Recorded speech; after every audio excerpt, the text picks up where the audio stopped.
Paramashivoham. Om Nithyananda Paramashivoham. Om Nithyananda Paramashivoham. Om Nithyananda.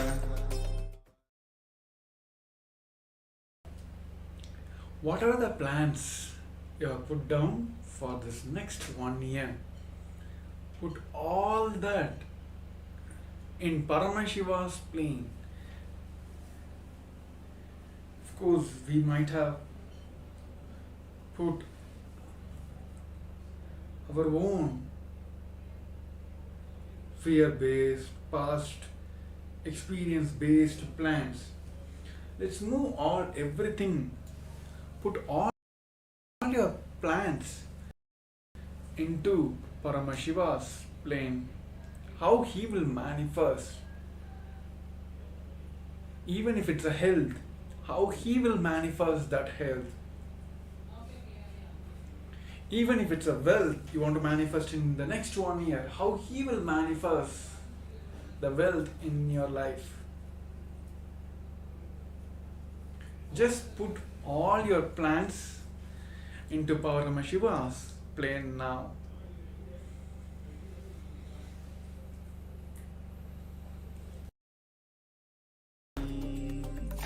Om Nithyananda Paramashivoham. Om Nithyananda Paramashivoham. Om Nithyananda Paramashivoham. Om Nithyananda Paramashivoham. Om Nithyananda Paramashivoham. Om Nithyananda Paramashivoham. Om Nithyananda Paramashivoham. Om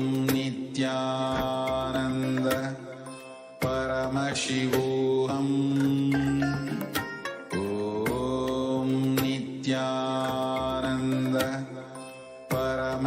Paramashivoham. Om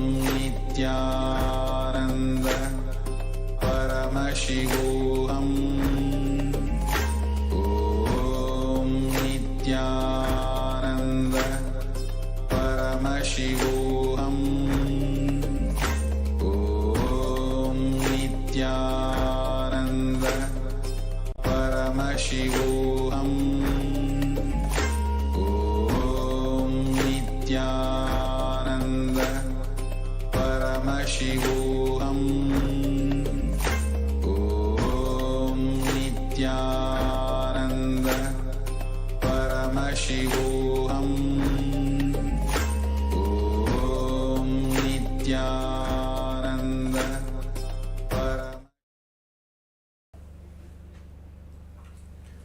As we are putting the plans, whatever we want to manifest in our life, into Paramashiva's plane, just experience this Paramashanta Swarupa of Paramashiva inside you.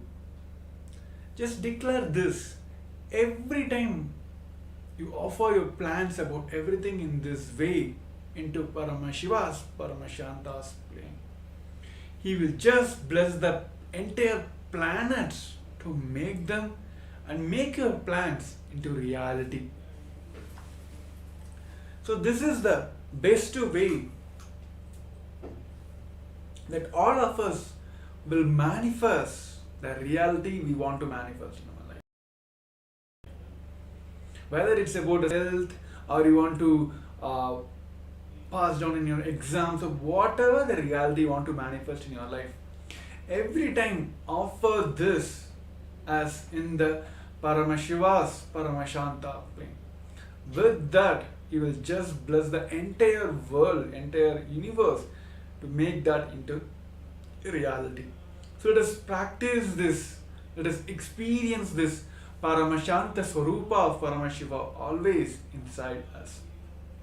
Which every time it again boils down to only one thing, which is the core principle of Sanatana Hindu Dharma, that you being one with the ultimate. So yes.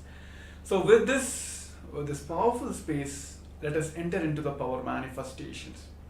So now we'll be entering into one more round of power manifestation, where we're all going to manifesting the power of third eye. So I'll be projecting an image for you, for all of you to manifest. So I request all the participants to quickly get ready. Prepare your pen and paper. I hope everyone keeping it ready all the time. Because every Jnana segments we're going to have here our manifestation right off of that. So yes. So let's get ready.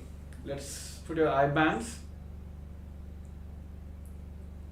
With that powerful experience of having Paramashanta Swarupa of Paramashiva inside us, with that strong, powerful space, let us intensely visualize Swamiji himself is manifesting through your third eye. Let you become one with him in that complete surrender and oneness. Let us chant the Mahavakya, Om Nithyananda Paramashivoham. Om Nithyananda Paramashivoham. Om Nithyananda Paramashivoham. Om Nithyananda Paramashivoham. Let's continue chanting the Mahavakya intensely.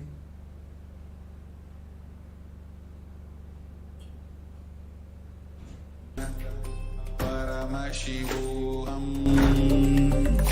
Om Nithyananda Paramashivoham. Om Nithyananda Paramashivoham. Om Nithyananda Paramashivoham. Nithyananda Paramashivoham. Om Nithyananda Paramashivoham. Om Nithyananda Paramashivoham. Om Nithyananda Paramashivoham. Om Nithyananda Paramashivoham. Om Nithyananda Paramashivoham. Om Nithyananda Paramashivoham. Om Nithyananda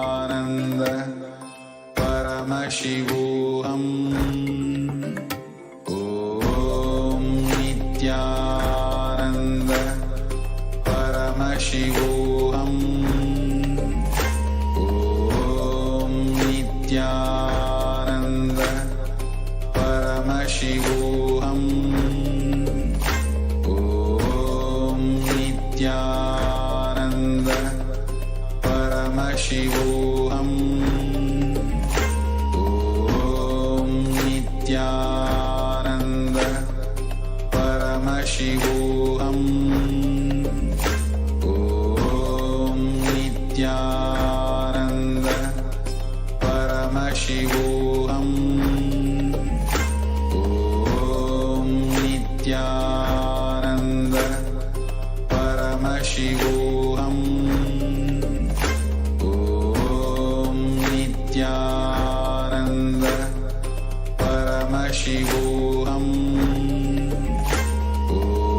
Om Nithyananda